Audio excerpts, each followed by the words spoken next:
Hey yo, staff les millionnaires 777. Soutien à 100%.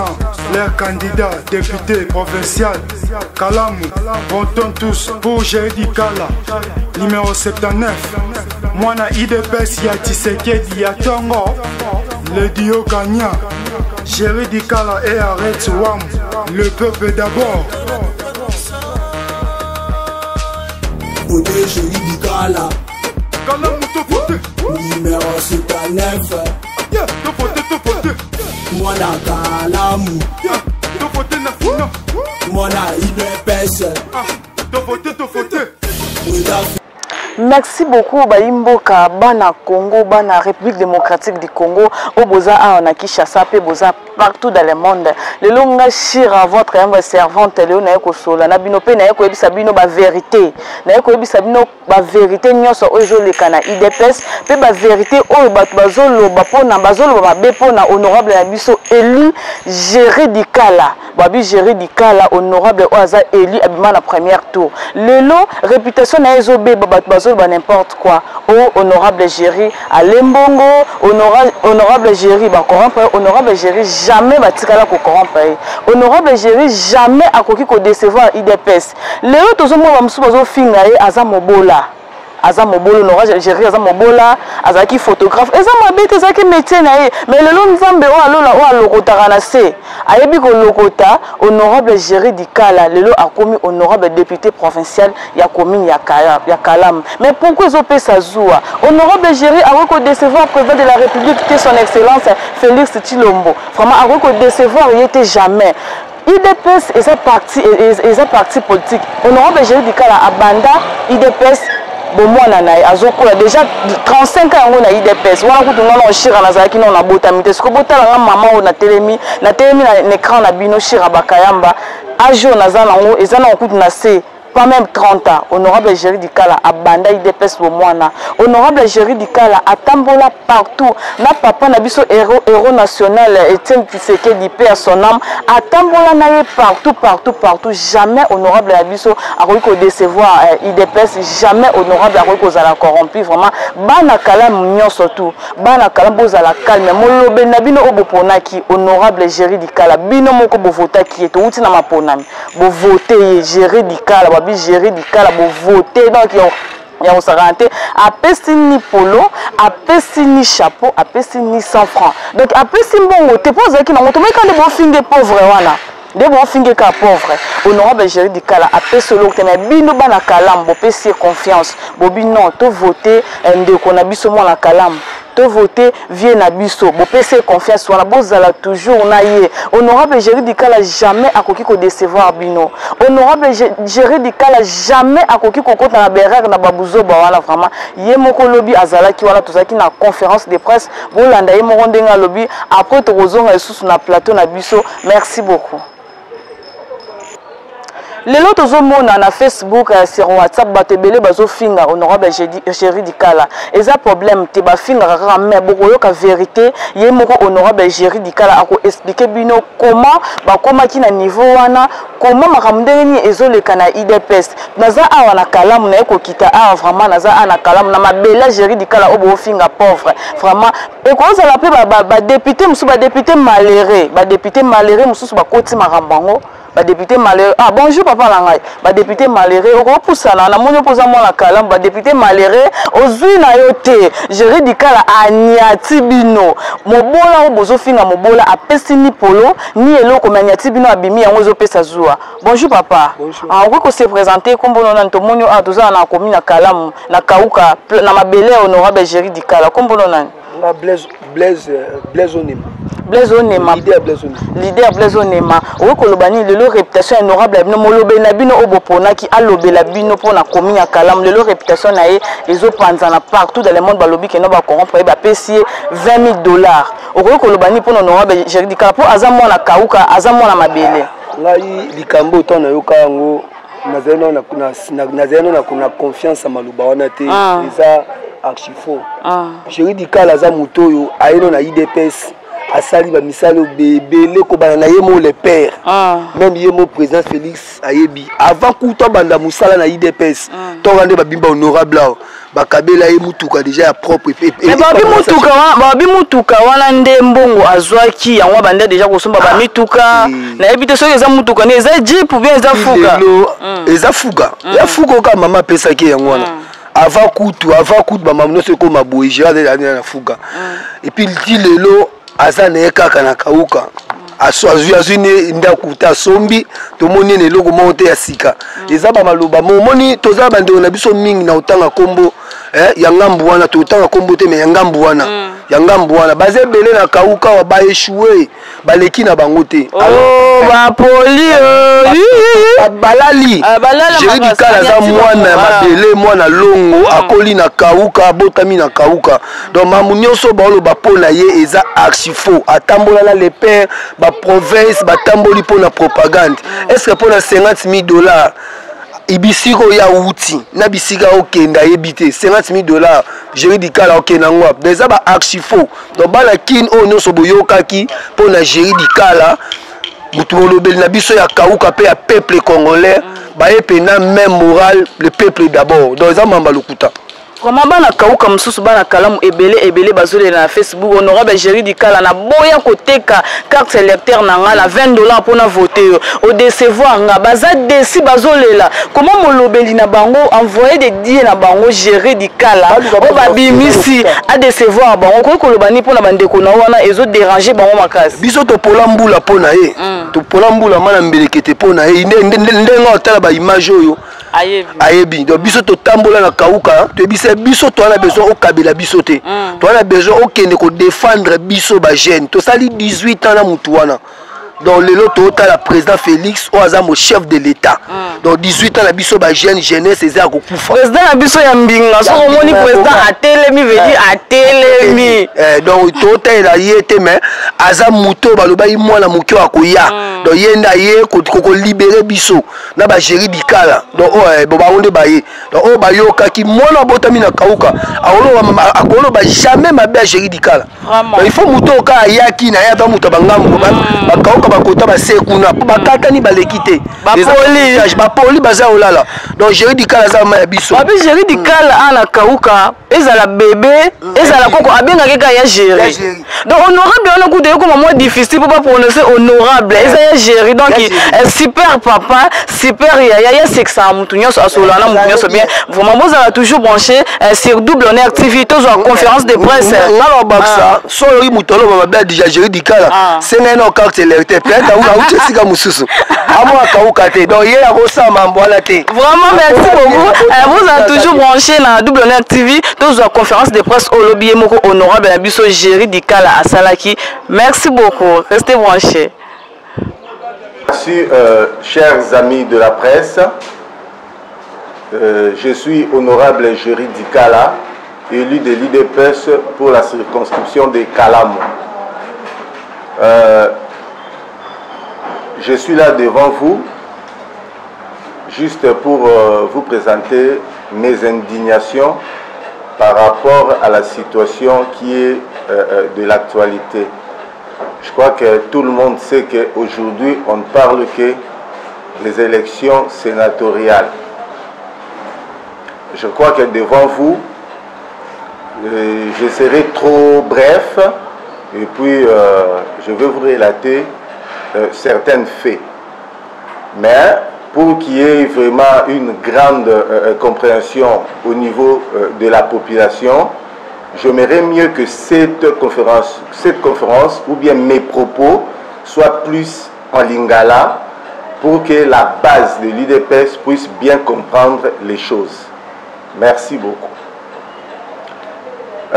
Bandeko Balandi, Lelo ezali sans doute Batunyon Sobazo parler na corruption na niveau ya députés provinciaux.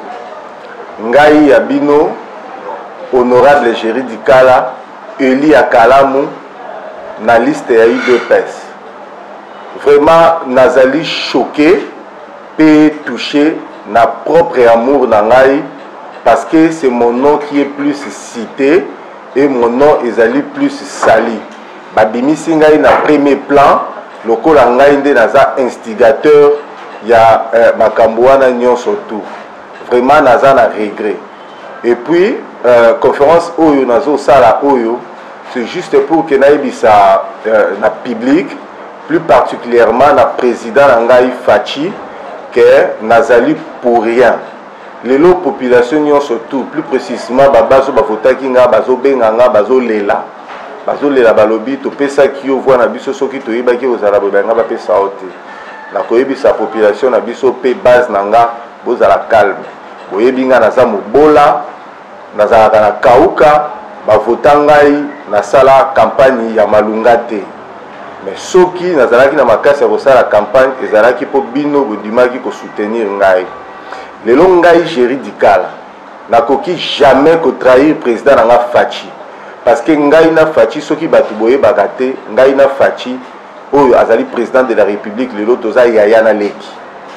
Donc na minute nazo yebisa bino nazo présenter ba excuse nanga ebele liboso ya président nangai Fachi oyo azali bongo président de la République démocratique du Congo par rapport à l'incident ekomi na par rapport à information ba pesi lelo nde président Fachi akoyoka vraie version nga nazali mwana ya ndako oyo ya IDPS ngai na ye tozali mama moko mama Marthe papa na biso ezali papa Etienne na fandi na ndako wana pendant plus de 28 ans bayoka nga na likambo ya mabete na okipaka pe fonction moko ya munene na IDPS te nazalaki simple photographe tina mukolo oyo ya lelo nzambe apamboli ngai pour que nakoma lelo député provincial nazalaki na confiance ebele ya libota nazalaki na confiance ebele ya papa na biso Félix ndenge papa pe akufi atiki biso bamembre nyonso tu ya famille bayebi ngai président Félix mukolo ya mbaka libota apresentaka nga esala nga honneur mingi en aucun cas nga nakoki kondima kotrahir président Fati pour la corruption, jamais, jamais. D'ailleurs, pour la préciser, na minute où naza koloba, président Fachi a payé un marché, et ça officiel. Il y a plus de 200 000 $. Pe ayebi yango ke nazali ko gérer yango. Donc en aucun cas na koki ko s'hazarder na bebi sa carrière politique nanga, na bebi sa confiance ya mokonzi nanga pour na bambongo lokola ba 20 000 to ba 50 000 to ba 30 000 to ba 15 000. Jamais, jamais, jamais. Alors na yango na lingi na yebisa bino boye. Na bino bato boza pembeni ya Fachi. Bozala na sens propre ya ko conseiller na sens esengeli. Bozala na sens propre ya kosunga ye po mokonzi na biso asala musala oyo esengeli. Soki boza kosunga ye te, boza ko rendre ye ba tâche difficile. Ngai naza ko insister, nazali moko ya libota. Naza sir bato ebele ba yebaka te. Bato ebele bazo bimisaki mobola na nga na miso ya bato. Ngai nazali moko ya libota ya Etienne.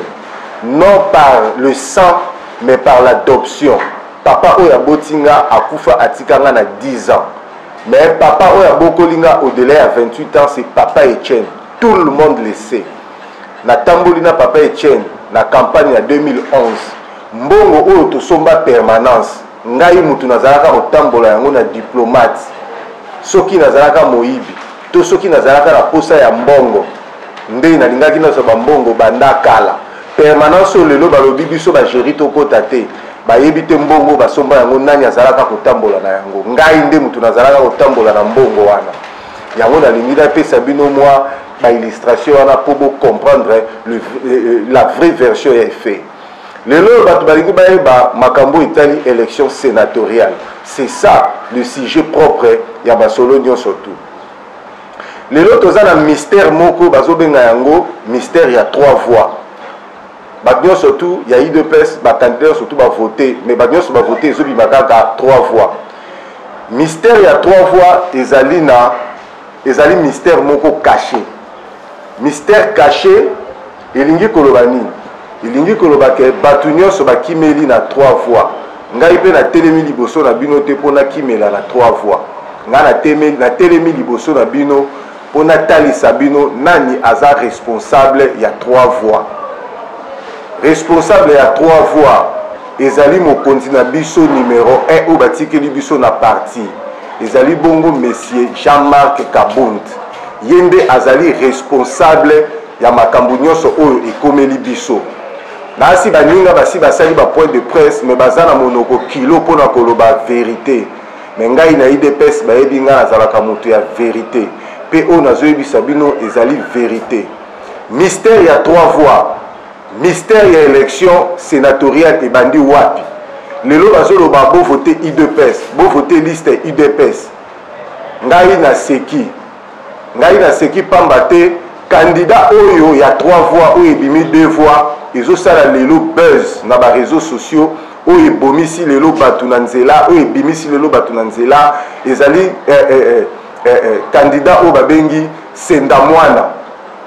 Alors candidat wana d'abord mpona koyebisa bino ngai nazali na IDPS bambula nyonso candidat wana Senda Mwana n'a jamais été de l'IDPS.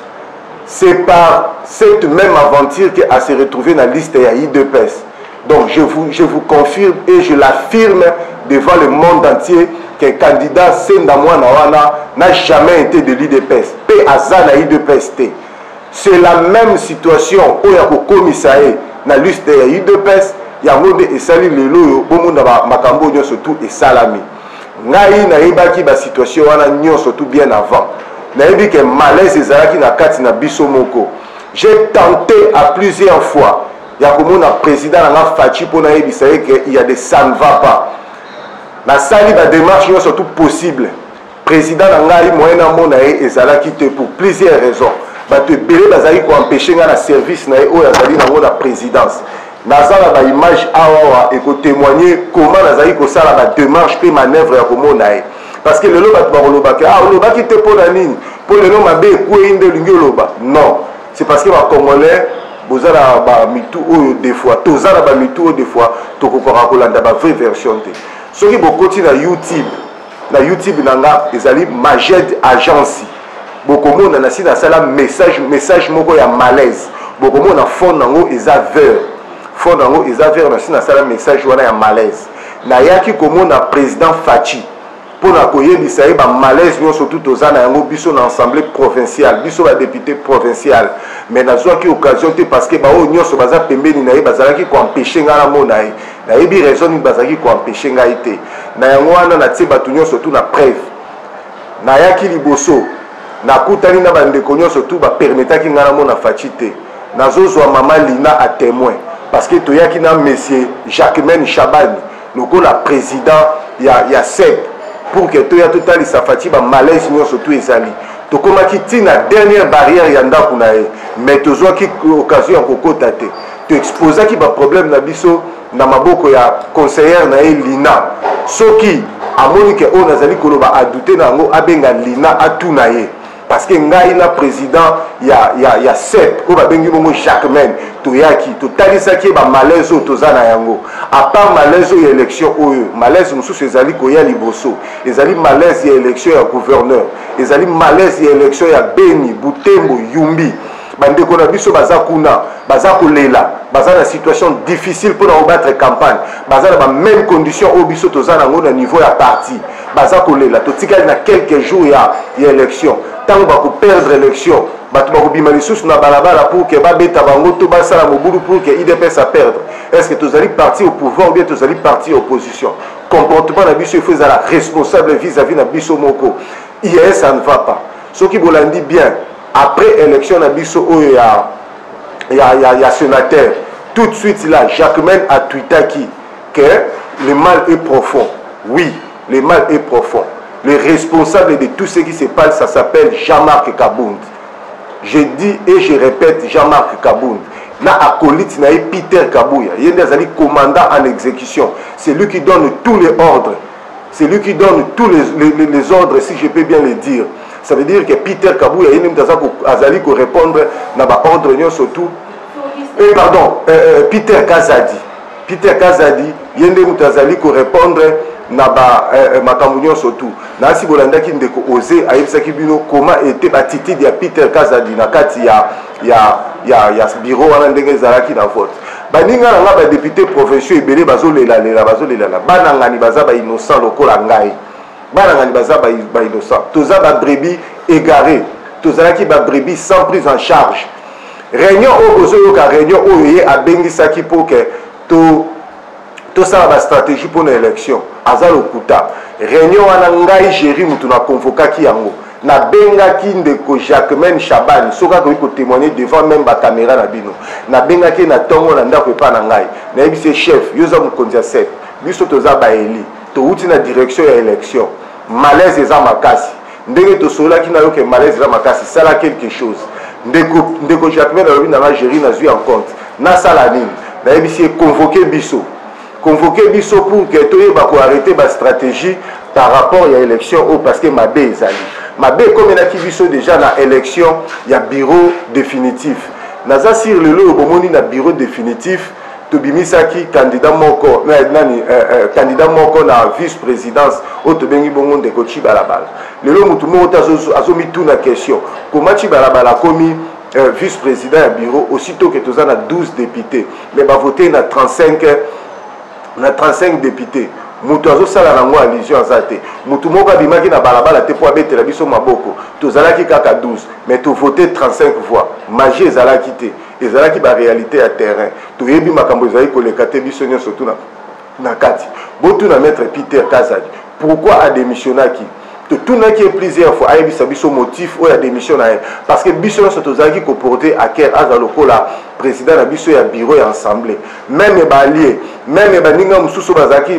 lokola baparti tobenga soki adverse soki ya ndenge nini balobaki IDPS il faut ya bureau wana ya assemblée mais maître Peter Kazadi par simple magie to comprenaki te ndenge nini a démissionnaki a désistaki ezalaki mystère et puis te voter te bimisi nani Chibalabala ezalaki mystère et puis maître Peter bayebisa biso pourquoi ba demandaki na ba candidat na biso nyonso ya IDPS ba démissionner na bureau ezali fait oyo nazoloba ezali ya ko inventer te tozalaki na réunion na 7e rue na IBBS na veille ya élection ya bureau bayebi otolobaki ngai na bendaki maître Peter pembeni lui maître Peter il y a des ça ne va pas il faut éclairer biso maître Peter abetaki munoko ayebisaki biso eloko moko te ngai na yebisaki na lui maître Peter boko endosser responsabilité oyo ngai na lobaka vérité ngai na za mwana fachi nakoki jamais kokota na babuzoba na bino d'ailleurs soki bozosala bakamno na bino ya baréunion na bino ya molili yango bozali komona ngai na bandaki koboya koya mponga jamais na mokolo moko nakoki kotrahir fachi naza koloba ngo en âme et conscience fachi moto afutelanga caution pour que ngai nazala lelo député malgré baninga mosusu bayaki na concours na nga mpona kosoutenir ngai lokola mobola naza mobola mais lelo nzambe apamboli ngai nakomi député provincial lelo baza koloba na nga ke nasombi bajip yango ngai natambolaka nango na lola to na lifelo balobi na ngai natambolaka na jipa pembe nasinyaki badécharge na jipa pembe nzambe atala likambo oyo nazali na problème na mutu te nazwi mpe mbongo ya mutu te eza na mutu moko te to candidat koyebisa bino ke no géré yaki kozwa mbongo na kombo na ye mpo na vote jamais ngai naza géri dikala nazali mwana ya Etienne nabokwami na maboko ya Etienne na ye na IDPS bomwana bava nyonso ekei soki nazalaka na besoin ya corruption ngai nakende na bava wana nyonso tu to apporter faci lelo na pouvoir ezali fort na biso ngai nakoki jamais kotrahir naza ko insister pour na koyebisa batu nyonso le mal ya lelo ça s'appelle Kabund d'ailleurs pour na pesa bino ba fait concret lelo yo mystère ya 3 voix Jean-Marc Kabund ayebi pona nini asalaki senda mwana wana akoma na liste ya IDPS senda mwana wana azalaka na IDPS te Jean-Marc Kabund a convoqué réunion moko te pona ba candidat ya IDPS nazara ba image awa ya dernière réunion to salaki c'est moi Géry qui avait demandé cette réunion là par canal ya Jacquemaine Chaban nayaka pas président pour que naibse malaise wana namona ndeko Topin ye muto azali chargé je sais pas ce qui est intérimaire ya kosala pona komona audience pona komona président Fachi aboya kokutisa na président Fachi na yebisa masolo oyo nyonso surtout na capitaine Mayombo oyo azali bongo officier d'ordonnance ya président Fachi na solo la yango na major Josué oyo azali bongo commandant ya sécurité ya Fachi soki tembebo tout na bango nazo citer bango na non pas na mauvais sens mais pour que va témoigner effectivement Géry ayaki a kotalisa biso ba malaise je l'affirme toza na malaise notre malaise ça s'appelle Jean-Marc Kabund et puis pour que embrouiller la situation Jean-Marc Kabound abimisi Batunanzela. Les images sont là. Tout le monde a suivi commentaire nae. Pourquoi abimisa qui Batunanzela? C'est parce qu'il fallait embrouiller la situation. Oui, même ceux qui t'ont dit mal, tout ça qui m'a bé, tous allez député à IDPS. Il faut commission à discipline et benga biso et entendre biso. Tout l'inga qui kolo ba place ma bé ezali. Mais si bitima ya bimisi Batunanzela, ba sali ba incident. Et puis le loka ka yemoko, aye ko sala message, ya ko senga bolimbisi na batu ya PPRD. Donc, à ça qu'on reconnaître Yemoko. Donc, Yemoko a zali pyromane, Yemoko a commis pompier. Donc, na zali kokende na 4 chemins. Malaise autozarango, ça s'appelle Jean-Marc Kabound, na Peter Kazadi. Donc, lui, na commandant na chef, commandant ya exécution. Merci beaucoup. Na lingi kokende vraiment kozala na banzela ebele te batu na biso soki senda mwana azali réellement candidat na biso ya IDPS parce que ba candidat mususu ya IDPS baza komona na te. Mama Eugénie Chika azalaki na liste wana, docteur Siala azalaki na liste wana. Pourquoi ba présentaki biso bango te? Docteur Eteni soki azala franc ayebisa bino nini o ngana lobaki na ye na présence ya Kabound na présence ya batu nyonso na réunion wana oyo ngai na lobaki na ye devant tout le monde par rapport à l'élection oyo na lobaki yango devant tout le monde et là on a koyebisa bino soki baninga na biso ba député mususu ba se comporter mabe ezali ras-le-bol. Il a fallu to laisser passer message devant président na biso pour yeba ke malaise ezali IDPS toza na malaise. Lelo oyo président apesi Jean-Marc Kabound responsabilité ya kozwa ba candidat pour na engagement à niveau ya présidence. Ce qui botali bien ba jeune lelo baza kolela.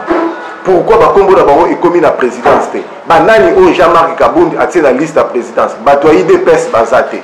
Jean-Marc Kabound ayaka lisusu na bureau na limité te. Jean-Marc Kabound akoma na bureau na ye soki na bova. Pour nani akoma ya bato bazali officiel. Ngai naza mobola, d'accord. Nandimi ki mobola na ngai. Nasalaka eloko te mais nazalaki kosala photo. Photo ezali métier noble et permettant na survivre. Na tangisa bana na nga na tangisa na sisa ba classe na nga na musala ya photo. Mais mutu lokola Kabuya baza koleka na TV lelo ba finga ngai. Mobola, oui, nandimi ki mobola na nga na standard na kauka naza mobola mais mobola alongaki élection liboso ya bazui. Ezalaki magite ezalaki mabongisi ya nzambe liboso ya kimobola na ngai. Mais Kabuya ayebisa bino nyonso tu asalaka nini na vie na ye po atambola ba jipu nyonso ya tambolaka nango.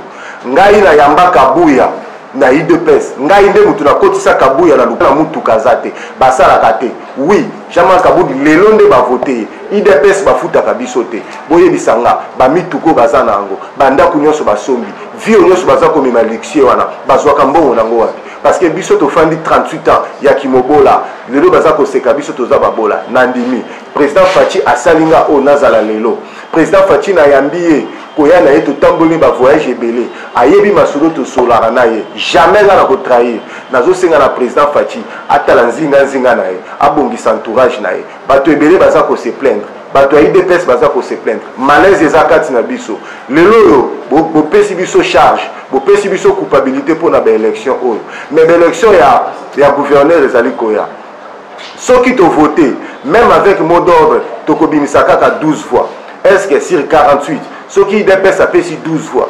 tokozwa na gouverneur ya ville ya Kinshasa tomitu na biso moko bonyoko na mitema na biso te tozali bato ngai jamais nakoki kondima corruption naza koyebisa na bino boye na minute oyo tozosolola na bino nazali na marché ya plus de 200 000 $ oyo président na nga Fachi apesi nga. Donc ça va servir à rien pour que nakende kozwa mbongo soki ya nani.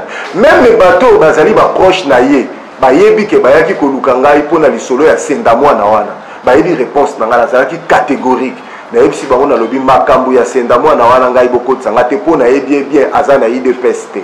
Merci. Mais soki docteur Eteni na Jean-Marc Kabound bakozala sincère debi ya makambo nyonso tu oyo bakoyebisa bino yango.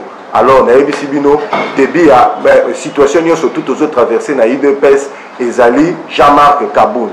Merci, merci na bino nyonso tu président nga Félix limbisanga nazali ndeko na yo ngai kutu ata olobi ke na nyokoli motema na yo na lelinga moko na motema mais na konyokola kutu motema na ote po ngai na oto za yaya na leki mais naza konyokola nde motema ya mama Marthe na yebi te mais ntango ayokaki lisolo oyo alelaki ndenge nini po ngai mama na nga za mama Marthe mokili mobimba yebi donc mama Marthe nazali mwana na yo jamais nga na kotikala kotrahir ye na kotikala kotrahir yo nayebi ke soki nazangi nazalaka koya liboso na oyo mama nazangi mama nakeleli opesaka nga même classe ya mwana na nga ondimaka kopesa ata moke jamais nakoki kondima kotrahir yaya na nga Félix mpo na bambongo baza kopesa bato ya ba 15 000 to 20 000 mpo ye kutu apesi nga marché oyo ezosala nga na plus de 100 000 $. Merci beaucoup. Ndeko apose nga question pourquoi à chaque fois nazoloba nazosenga pardon. Oui, dans sens propre il y a humilité na respect nazosenga pardon mpona nini parce que nayebi bien à partir ya ba message bakomisaki epai ya Faci président na biso akosilaki nga makambo ebele yango nazosenga ye pardon mingi na ye azwa temps ya koyoka parce que vérité eza teti yango nalobi na ye mystère nyonso tu naza koloba wana ça s'appelle 3 voix parce que lelo bato nyonso basote kaka na votaki ezotombe kaka na 3 voix wana 2 na senda mwana moko na libanda yango nalobi boye mystère caché ça s'appelle senda mwana et 3 voix. Comment senda mwana wana a se retrouver na UDPS comment bato nyonso tu bavotaki parce que bato nyonso lelo baodéclaré bavotaki et ça se trouve que na kati kaka ya 3 voix wana. Alors yango nalobi na bino ke soki nazosenga pardon ce n'est pas parce que je suis coupable parce que nazopesa président na nga respect mingi par rapport ya oyo ye asali ngai ça veut dire nazosenga pardon mingi nakoki kotrahir ye te malgré ki mobola na ngai ce n'est pas parce que naza coupable yango nalobi boye po batala innocence na ngai bandeko nyonso tozalaki na réunion d'ailleurs nakoprofite nalakisa bino même baimage et illustration babato oyo bayebi te nakoki koyebisa bino boye oyo ezali ngai na ndeko Jacquemaine Chabani na présidence ntango toyaki mpo tokutana na Faci bapermeta biso tomona ye te président a interrogé bien na service na ye mpo biso toza baleki na ye biso toza na oyo ya ye soki toyoki likambo soki toyoki malaise ezali il faut tokima mbangu mpa na ye mpo tokebisa ye bapermeta biso te oyo nyonso ezali baimage wana naza na baimage voire même ya réunion oyoyo Kabund azali kobeta toloke a convokaki réunion non ye muta convokaki réunion wana te ngai nde mutu na convokaki réunion wana par canal ya Jacquemaine Chabani à part ba image oyo nakoki kolakisa bino image mususu pour dire que tout ce que je suis en train de vous dire ezali vrai ba image oyo naza kolakisa bino eza ba image oyo ezali capitaine Mayombo oyo ezali capitaine Mayombo oyo natangi oyo ezali major Josué oyo ezali ngai awa ezali lisusu mokolo mosusu nayaki mpona nakutana na président na nga mpona yebisa ye bamalaise nyonso tu toza nango parce que nayebaki ke mabe eza na kati mpe mabe wana ekoseklate yango wana soki omoni sens wana pardon na ngai ezali ya koyebisa mokonzi na ngai ke pardon mokonzi tala makambo oyo bien kati na yo mabe ezali kati na biso na UDPS mabe ezali nyonso to wana bazolinga basala échec na yo vraiment naza sir boyokaki même Jacquemaine Chabani après tout de suite élection na biso a tweetaki botala tweet na ye bokomona alobaki bien le mal est profond donc ngai na ye awa mpona komarche mote na ye awa mpona koloba te soki gauche to droite na ye awa te mpona koloba kokosela moto likambo non nalobi na bino boluka boyeba mystère wana ya 3 voix boluka boyeba mystère wana ya senda mwana comment à se retrouver na liste ya UDPS. Merci beaucoup. Question. Permettez, c'est la question du mal à la négocier. Balobi, Bino, la députée profession nationale, il y a UDPS, nous avons un candidat contre le président de la République. Pourquoi?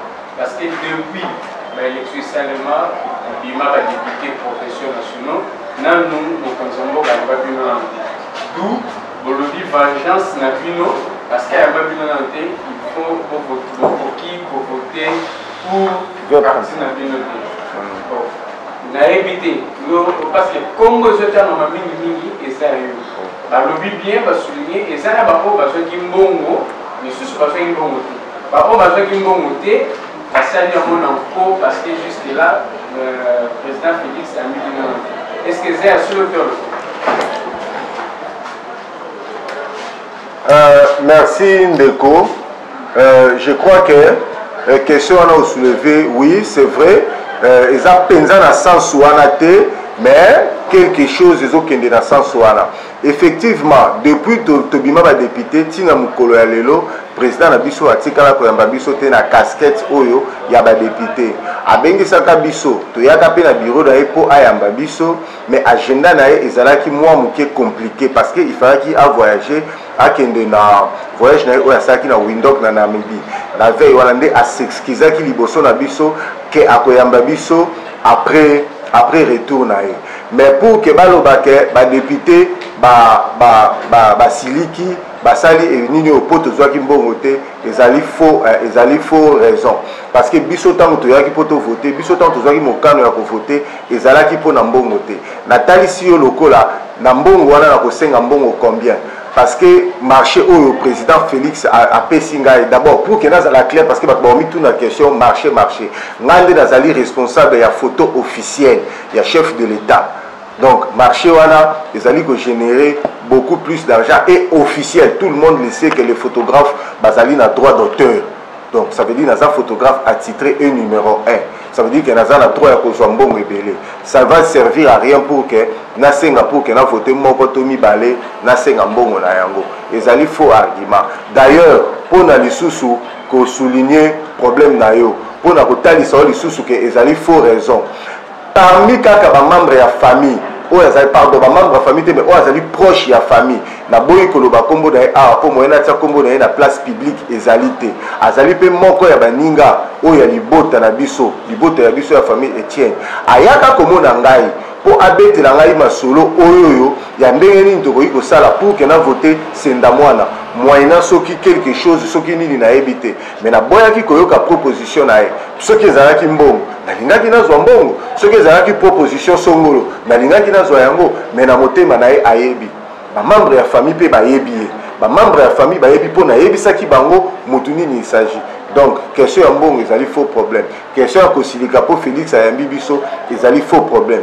Biso na IDPS totiaka mbongo liboso te parce que soki ezalaki mpo na mbongo ndenga bavotanga ye te. Merci beaucoup. Exactement là, d'abord c'est lui qui est notre chef numéro 1, c'est lui qui devrait organiser les choses, il ne l'a pas fait.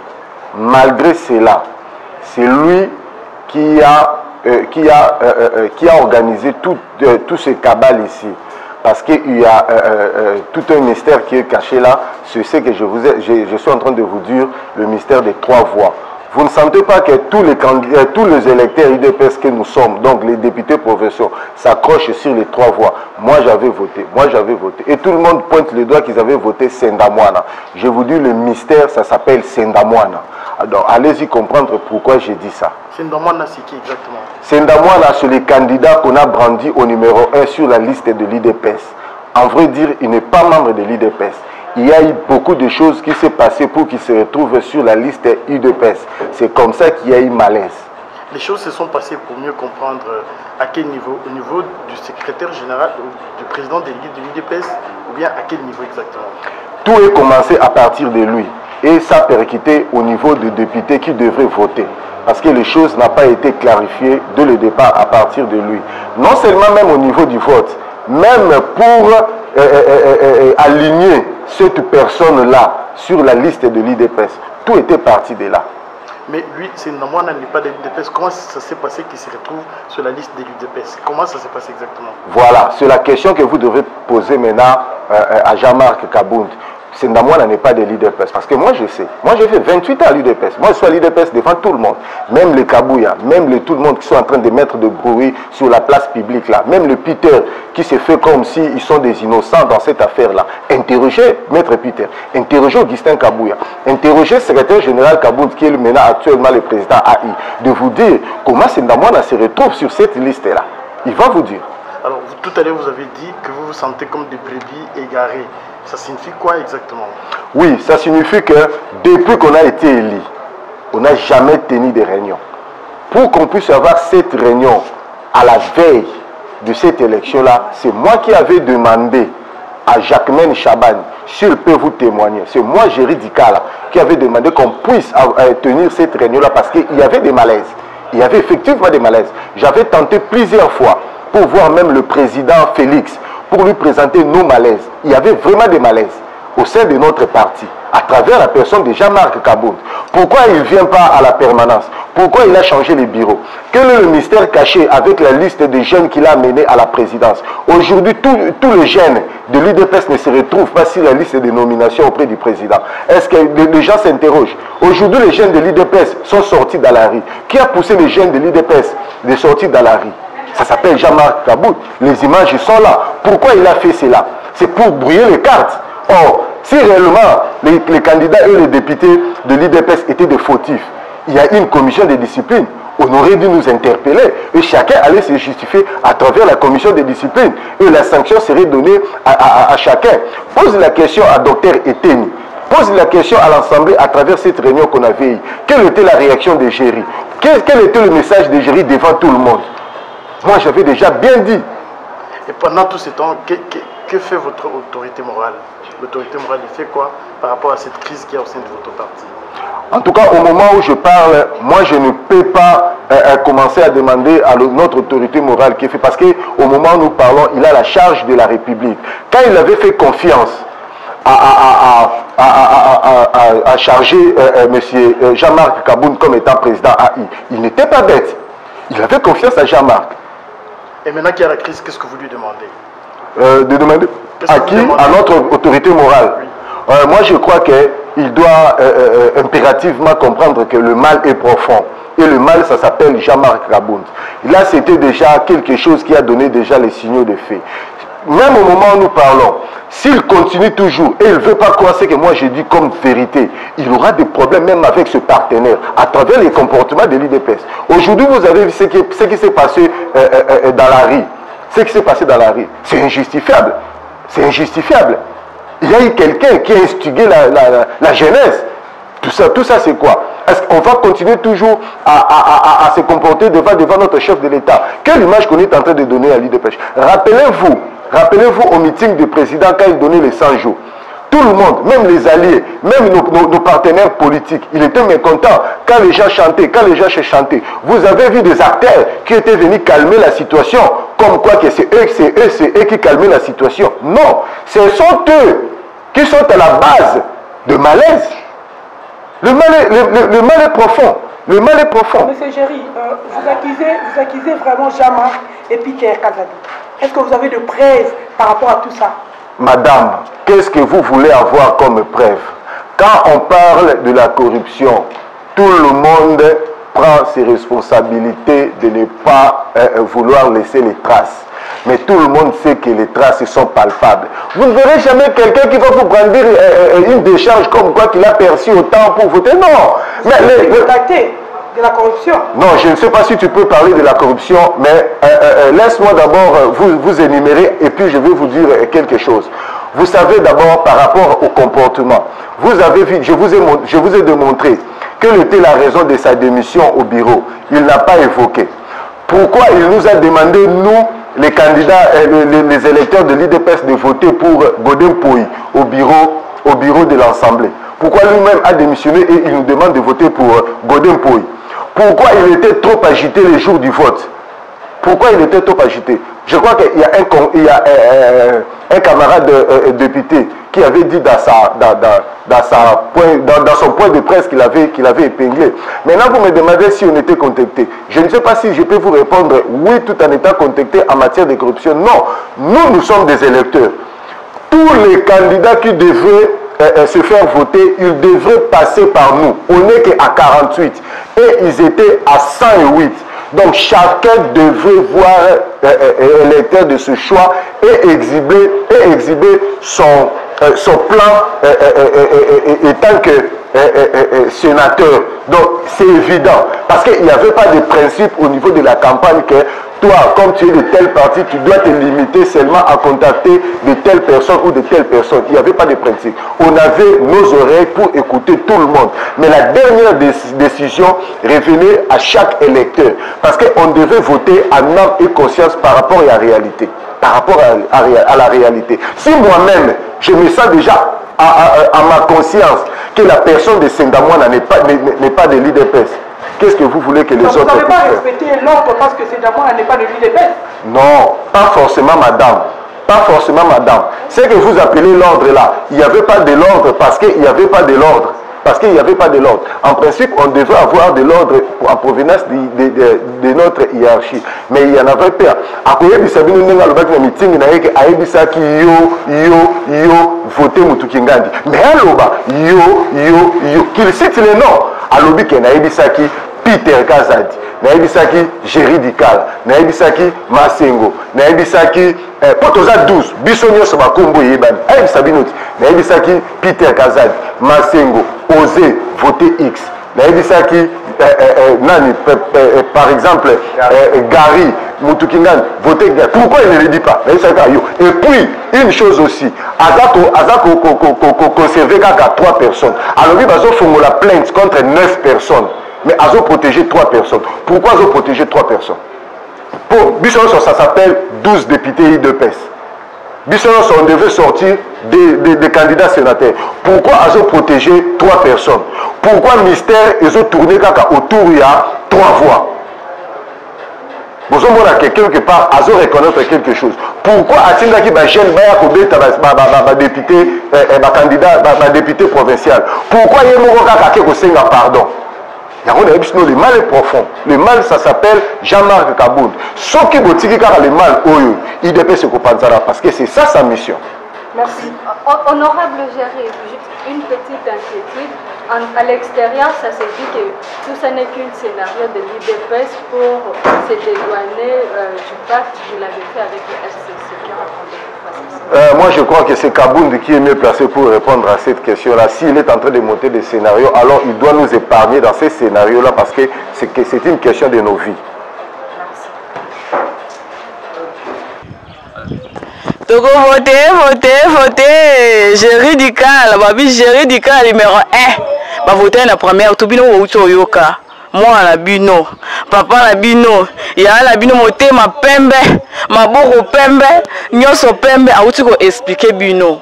Bao bozolo bamabe po na vraiment boyo ki moko ndenge ya gérer lobby, ya gérer honorable, ya gérer ndenge lobby vraiment bana kalamu bo pese toujours confiance bo pesa ki bokenda ki bo vota ki boza na ngokara akotika la jamais ko décevoir bino ya gérer aza mwana o papa na biso héros national Etienne Tshisekedi abokolaye akoli place mona président de la République jamais a ko trahir président de la République na biso vraiment merci beaucoup merci na mol bino so déjà botondi ne sengo makasi koyoka honorable Jerry Dikala ndenge auti ko expliquer bino merci vous avez toujours branché na Double Honneur TV toujours avec moi Chira Bakayamba de longues jambes merci beaucoup bye à la prochaine.